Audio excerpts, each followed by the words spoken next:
थे ना, हिरण के बच्चे से मोह था, है ना। पहले ज्ञान समाधि वगैरह सारा कुछ करते थे, पर मोह के कारण उनको और जन्म लेने पड़े।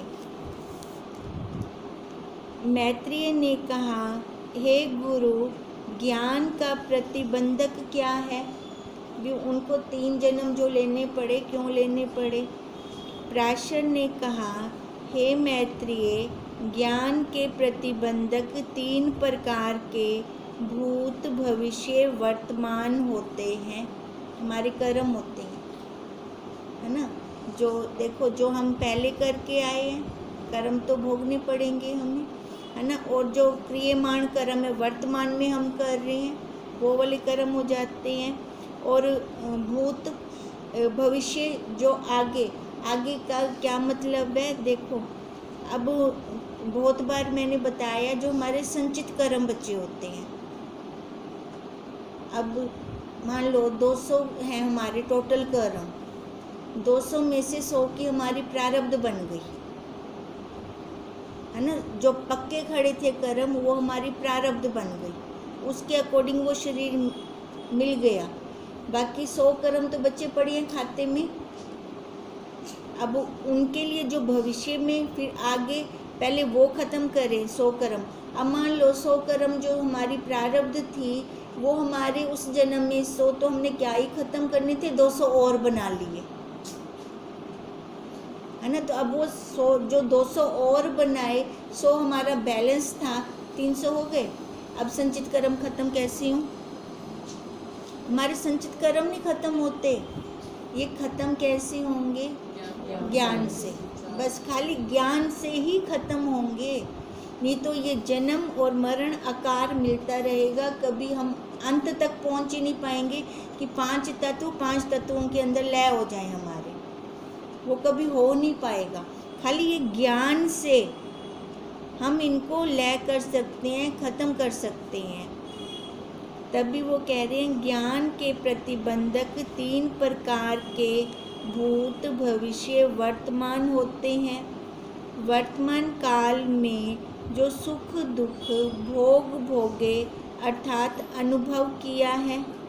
अब वर्तमान काल में देखो, सुख हमें जिनके द्वारा मिला वो हमें याद नहीं रहते, है ना। जिसके द्वारा सुख मिला हमें, वो नहीं याद रहता। जिसके द्वारा दुख मिला वो याद रहता है, और उसके प्रति मन के अंदर द्वेष होता है। अब वो द्वेष क्या करता है? कर्म बनाता है। अब वही कर्म हमें आगे फिर भोगने पड़ते हैं। वर्तमान काल में जो सुख दुख रूप भोग भोगे अर्थात अनुभव किया है, तथा 3 भोगों के साधनों का जो अनुभव किया है, श्रवण मनन निध्यासन काल में तिन्हीं स्त्री आदि पदार्थों का स्मरण होता है। वो संस्कार गए अंदर।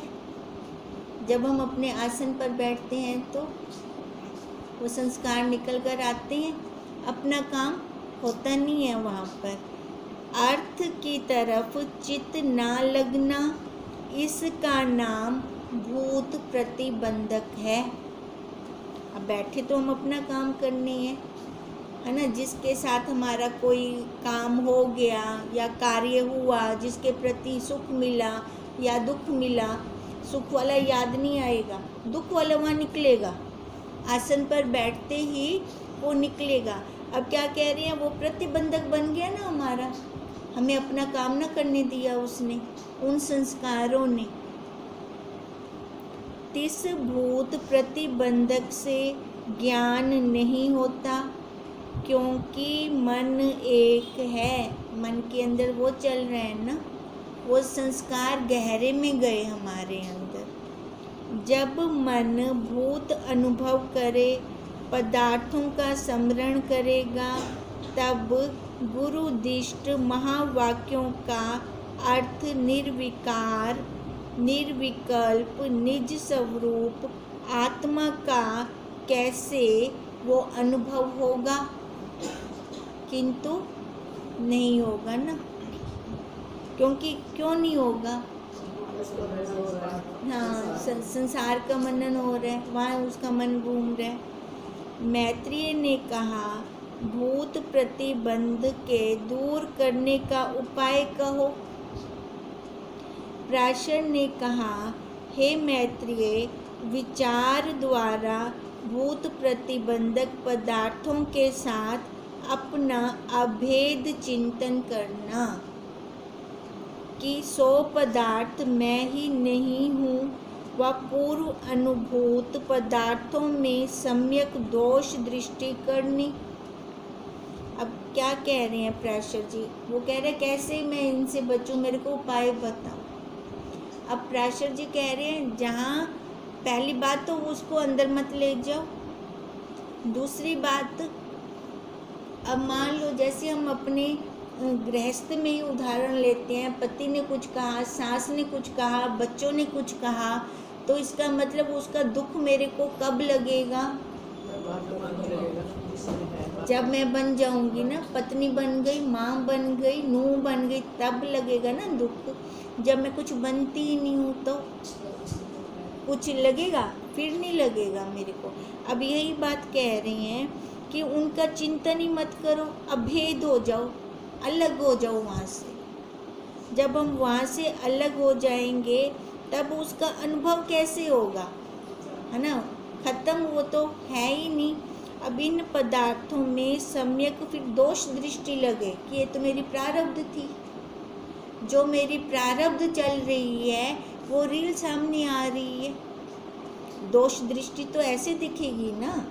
अब प्रारब्ध में ये लिखा हुआ था, आ गया, है ना? या फिर जो मैं बीज कर आया हूँ वो फसल तो आएगी ना। अब वो फसल आ रही है, काटनी पड़ रही है, तो रोना क्यों? अब भावी प्रतिबंध सुन। अब ये क्या था? भूत प्रतिबंध। अब भूत प्रतिबंध में क्या था? जो कर्म किए उनके संस्कार, चाहे वो सुख वाले थे चाहे वो दुख वाले थे, वो अंदर रहे। जब हम अपने आसन पर बैठे तो वो फुरफुर करके निकल आए, हमारा काम ना हुआ, ये भूत प्रतिबंधक हो गया। अब क्या कह रहे हैं? भावी प्रतिबंध सुन। कर्म के 3 प्रकार।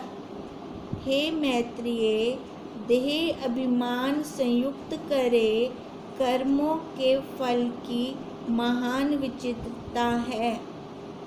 देह अभिमान संयुक्त यानी मैं बन के जो हमने कर्म किए, अब ऐसे कर्म की फल की महान विचित्रता बता रही हैं। सो कर्म 3 तरह के हैं। अनेक पूर्व मनुष्य शरीर में अहंकार सहित किए जो शुभ अशुभ कर्म सो संस्कार रूप से सूक्ष्म शरीर में स्थित रहते हैं। अब हमें ये तो नहीं पता ना ये शरीर भी अब लिया है या कितने जन्मों से हम आकार लेते आ रहे हैं। अब जितने जन्म से हमने आकार लिया, हर जन्म के वो सूक्ष्म अंतःकरण तो वही रहेगा, जीव तो वही रहेगा ना, आकार बदल रहा है। अब उस जीव के अंदर उन शरीरों का संस्कार, जो उसने कर्म भोगे, जो उसने किए, वो संस्कार साथ लेकर आता है। अब जैसे ये पुष्पा आंटी बोलते हैं, वो निष्ठा आई तो मेरी सस आ गई, सारा कुछ वो दा वो व्यवहार कर दिया बचपन में, है ना। अब जीव वो वाले लेके आया, वही संस्कार लेकर आया। अब यही बात है, अनेक पूर्व मनुष्य शरीर में अहंकार सहित किए जो शुभ अशुभ कर्म सो संस्कार रूप से सूक्ष्म शरीर में स्थित रहते हैं, तथा जिन कर्मों को अनेक ऊंच नीच जन्मों में सुख दुख रूप फल आगे देना है। अब वो संस्कार आ गए अंदर। अब वो उन संस्कारों का क्या फल है? सुख दुख मिलना, है ना। पाप कर्म है तो दुख मिलेगा और पुण्य कर्म है तो सुख मिलेगा। 3 कर्मों का नाम संचित कर्म है। ठीक है, संचित कर्म जो हमारे जमा है बैंक के अंदर कर्म। 100 कैसे कर्म हैं, उनमें से अनेक कर्मों का फल सुख दुख भोग सकता है, और एक कर्म का फल एक शरीर पाकर भी सुख दुख अनेक शरीर पाकर भी भोग सकता है। अब कहने का मतलब क्या है कि संचित कर्म हमारे एक शरीर के अंदर नहीं, देखो जो संचित कर्म है अनेक कर्मों का फल सुख दुख भोग सकता है, और एक कर्म का फल एक शरीर पाकर भी सुख दुख अनेक शरीर पाकर भी भोग सकता है। अब इसका क्या मतलब निकला, जो संचित कर्म है ना हमारे, अगर एक शरीर के अंदर वो कब खत्म होगी, जब ज्ञान होगा, है ना, जब ज्ञान होगा तब उसका खत्म होगा, नहीं तो उसको संचित कर्म उसके खत्म तो होंगे नहीं ना, ऐसे वो आगे चलते रहेंगे। उसके कर्मों की विचित्र शक्ति है ना, हम कहते हैं ना कर्मों का फल गूढ़ है, हम बता नहीं सकते कौन से कर्म का फल मिल रहा है हमें। अब जैसे भीष्म पितामह जी को तीरों की शैया पर सोना पड़ा था, कौन से जन्म का फल था? तब क्या किया था उन्होंने? एक कीड़े को वो कांटा चुभाया था, ब्याज समेत भुगतना पड़ा, है ना। अब यही बात है, 3 संचित कर्मों के मध्य में जो इस वर्तमान शरीर के एक व अनेक आरंभक कर्म हैं। अब संचित कर्म की तो एक शरीर मिल गया, है ना, जैसे हमने बोला सारे एक शरीर में पूरे नहीं हो सकते संचित कर्म, उसके लिए और शरीर लेना पड़ता है हमें, है ना। अगर वो कर्म संचित कर्म ज्ञान अग्नि से हम खत्म कर दें तो जो पड़े हैं संचित कर्म वो भी खत्म हो जाएंगे, नहीं तो और शरीर लेकर आना पड़ेगा। अब कहते हैं अब संचित कर्म जैसे अब बताया था कि 100 की प्रारब्ध बन गई, 100 बैलेंस में है ना। अब वो वाले 100 कर्म तो मैंने ख़त्म किए नहीं, उनके साथ क्या किया और बना दिए। अब बैलेंस वाला पड़ा था और नए बढ़ गए, तो अब ये आरंभक कर्म बन गए, मेरे नए आरंभक कर्म बन गए ना। 3 कर्मों का नाम प्रारब्ध कर्म है, जो अब मैंने साथ में और बना दिए। वर्तमान शरीर में ज्ञानी व अज्ञानी से जो कर्म होते हैं सो क्रियमाण कर्म कहलाते हैं। अब देखो वो वाले कर्म तो मेरे प्रारब्ध में जमा हो गए, संचित कर्मों में जमा हो गए, ठीक है। अब क्रियमाण कर्म क्या है? जो ज्ञानी और अज्ञानी दोनों के जो वर्तमान शरीर में जो वो कर्म कर रहा है, ज्ञान के देने वाले कर्म भी प्रारब्ध कोटि में ही हैं। देखो वर्तमान शरीर में ज्ञानी व अज्ञानी से जो कर्म होते हैं सो क्रियमाण कर्म है। ज्ञान के देने वाले कर्म भी प्रारब्ध कोटि में ही, जिसके वर्तमान शरीर के उत्तर अनेक शरीर पाने के व एक शरीर के पाने के प्रारब्ध कर्म हैं। अब जो वर्तमान शरीर के उत्तर ज्ञान के देने वाले कर्म, अब ज्ञान के देने वाले कर्म का क्या मतलब है? कर्ता बनकर जो कर्म किया, चाहे वो परमार्थ में ही क्यों ना किया, है ना, मतलब अहंकार के सहित जो कर्म किया, है ना, दूसरे का तो है सो है। जो ये ज्ञान वाला कर्म है ना, अहंकार के साथ मैं बन के किया तो ये भी प्रारब्ध कोटि में चले गए हमारे। जिसके शरीर के पाने के प्रारब्ध कर्म वर्तमान शरीर में ज्ञान के साधन हजार हैं वर्तमान शरीर में ज्ञान के साधन। श्रवण मनन निध्यासन करो व सत्संग करो, तिसको ज्ञान नहीं होता। किसको?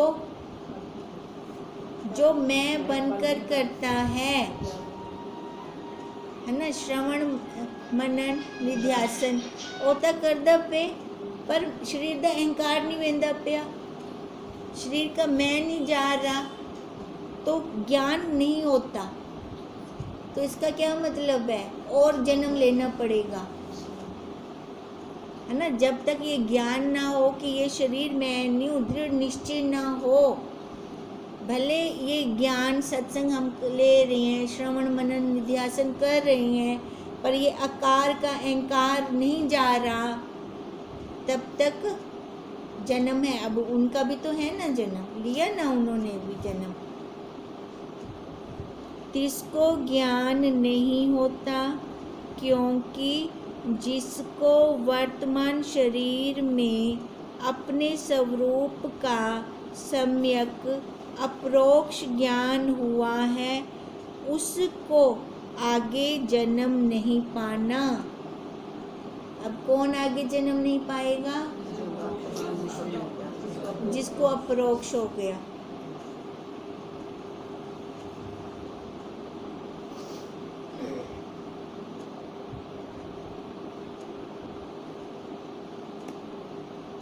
अब देखो, हम भी देखो सत्संग कर रहे हैं, है ना, मनन निध्यासन सारा कुछ कर रहे हैं। अगर ये शरीर का अहंकार मैं बनी रही ना ज्ञान के नतीजे से, है ना, ये मतलब अपना लास्ट जन्म नहीं हो सकता। फिर लास्ट जन्म कैसे होगा हमारा? अपरोक्ष और साक्षात, और या सरल भाषा में बोलो, जब ये अहंकार ही ना रहे, है ना। सरल भाषा लो, टफ भाषा नहीं लेनी हमें। जब ये शरीर का अहंकार ही ना रहे, तब खत्म फिर हमारा। यह ज्ञान का नियम ठहरा, यही नियम है ज्ञान का। और प्रारब्ध कर्मों को तो वर्तमान शरीर से उत्तर अनेक व एक अवश्य में ऊंच नीच जन्म देना ही है। प्रारब्ध कर्म को, अब देखो एक उदाहरण लेते हैं। अब पीछे जो प्रारब्ध थी उसका ये शरीर मिलकर हम सबको मिला, हम बैठे हैं। अब इस शरीर के अंदर अगर हम ख़त्म कर देते हैं आकार का अहंकार, है ना, सीधा ज्ञान पर आ जाते हैं, विचार पर आ जाते हैं, तो क्या होगा? जो संचित कर्म है वो भी खत्म। नीता अनेक जन्म और लेने पड़ेंगे, ऊंच नीच, बिल्कुल ऊंच नीच लेने पड़ेंगे। चाहे ये 2 पैर वाला है, 4 पैर वाला है, रेंगने वाले हो जाएं, है ना। प्रारब्ध कर्म को तो वर्तमान शरीर से, अब देखो वर्तमान शरीर से उत्तर अनेक व एक। अब मैं क्या कर रही हूँ, है ना, अब मैं क्या कर रही हूँ भी? अब मैं इसकी प्रारब्ध को ख़त्म कर रही हूँ। जैसे वो सन्यासी थे ना, जो बच्चों को जांग पे चौपट खेलने दे रहे थे, तो दूसरे ने आके बोला क्या कर रहे हो? तो उन्होंने क्या कहा था, किन्ने मैं शरीर छोड़ आए, किन्ने घर दी रखवाली करसा बैठा था, आगो कि मैं थी सा, है ना। अब उनका कहने का क्या मतलब था कि अब वो वर्तमान शरीर की प्रारब्ध खत्म कर रहे थे, है ना। क्यों? क्योंकि आगे वो कोई और जन्म नहीं लेना चाहते थे। तभी वो कह रही हैं वर्तमान शरीर से उत्तर अनेक व एक अवश्य में ऊंच नीच जन्म देना है। 3 कर्मों को वर्तमान शरीर में ज्ञान नहीं होने देना। अब उसने आगे जन्म लिए, है ना, और जो शरीर लिए, क्यों लिए? कर्तापन से, क्योंकि उसको उन शरीरों में ज्ञान ना हुआ, उस शरीर के अंदर ज्ञान ना हुआ ना, तभी का 3 कर्मों को वर्तमान शरीर में ज्ञान नहीं होना। 3 का भी यह नियम ठहरा। 3 प्रारब्ध कर्मों में भी ज्ञान पूर्वक प्रारब्ध क्षय हुए। अब जितने प्रारब्ध कर्मों से शरीर मिला, उनमें से अगर एक प्रारब्ध शरीर की और मिल रही है तो हम उसको ज्ञान पूर्वक क्षय कर रहे हैं, तो अंत जन्म में गुरु शास्त्र सामग्री संपादन करके व बिना सामग्री इस जीव को ज्ञान होना। एक शरीर के अंदर हम वो ज्ञान ले रहे हैं, ठीक है। अब वो पहले मान लो हमारा पिछले शरीर के अंदर बहुत कुछ हो चुका है ना, खाली हमने वो अहंकार हटाना था बस, बाकी सारा थी गया पिछले शरीर में अपना। अगों एक ब्याह शरीर मिलिया, हूँ शरीर विच थोड़ा सा जैसे घोड़े पे रकाब में पैर रखते रखते जनक जी को ज्ञान हो गया, उनका पहले हो चुका था सारा, है ना। गुरु ने तो उपदेश किया, वो घोड़े के ऊपर चढ़ रहे थे, चढ़ते चढ़ते ही उनको ज्ञान हो गया। अब ऐसा ही थोड़ी सी जस्ट रिवीजन के लिए गुरु शास्त्र अगर कुछ उपदेश करते हैं तो वहाँ पे फिर आगे अपने आप हो जाएगा हमारा। वहाँ पे हमें आगे इतना, जैसे अब हम कब से शास्त्र पढ़ रहे हैं, ये पढ़ने की ज़रूरत नहीं होगी, है ना। गुरु शास्त्र बिना सामग्री करके इस जीव को ज्ञान होना। अवान्तर जन्मों में ना होना, यह भी 3 प्रारब्ध कर्मों का ही नियम है, क्योंकि प्रारब्ध ही नहीं खत्म कर सकते हैं ना, है ना। और शरीरों के अंदर हमने संचित कर्म अपने खत्म ही नहीं किए। कहने का मतलब ये है कि हम इस शरीर के इस आकार के अहंकार को खत्म ना कर सके, तभी और आकार लेने पड़े। प्रारब्ध कर्मों का यह नियम है। प्रारब्ध अपनी है तो कर्म है तो शरीर मिलेगा। इससे वर्तमान भरत शरीर गुरु शास्त्र श्रवण मनन निध्यासन ज्ञान के साधन हुए भी प्रारब्ध रूपी प्रतिबंध के वश से तीसरे जन्म में प्रारब्ध रूपी प्रतिबंध के क्षय से गुरु शास्त्र सामग्री बिना ही भरत को ज्ञान हुआ था। इससे पहले वाला जन्म कहाँ था उनका? ब्राह्मण के घर था। नहीं, उससे पहले उनका हुआ था, ब्राह्मण के घर जन्म हुआ था। उससे पहले वर्तमान में जहाँ आत्म देव मतलब अपने स्वरूप की जहाँ चर्चा होती थी वहाँ हुआ था। उससे पहले हिरण के शरीर में, हिरण के शरीर से पहले वो ऐसे ध्यान समाधि भरत नाम था तब भी उनका, है ना। ये ज्ञान समाधि यही करते थे। तो वो एक हिरण के बच्चे में मोह होने के कारण 3 शरीर और लेने पड़े उनको, ठीक है।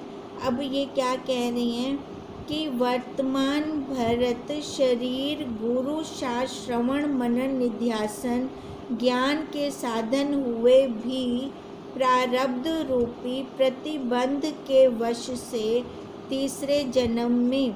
अब देखो, जो ब्राह्मण के घर उनका जन्म हुआ तो वहाँ पे शास्त्र भी श्रवण हो रहा था, मनन हो रहा था, निध्यासन हो रहा था। उनका ज्ञान के साधन पूरे थे उनके पास, पर प्रारब्ध रूपी प्रतिबंध क्या था कि अहंकार नहीं मिटा था शरीर का।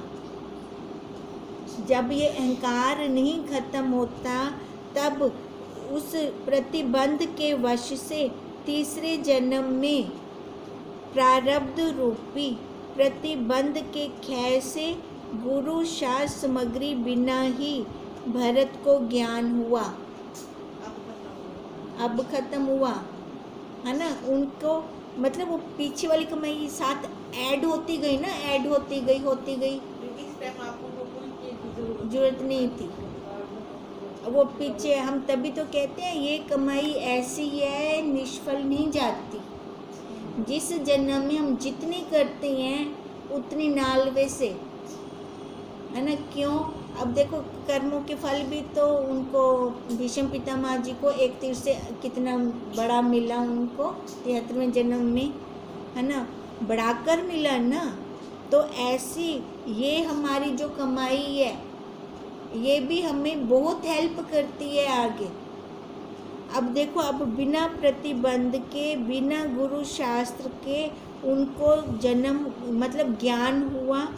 इससे हे मैत्रेय, प्रबल भावी प्रतिबंध के दूर करने को कोई उपाय नहीं, भोगने से ही नष्ट होता है।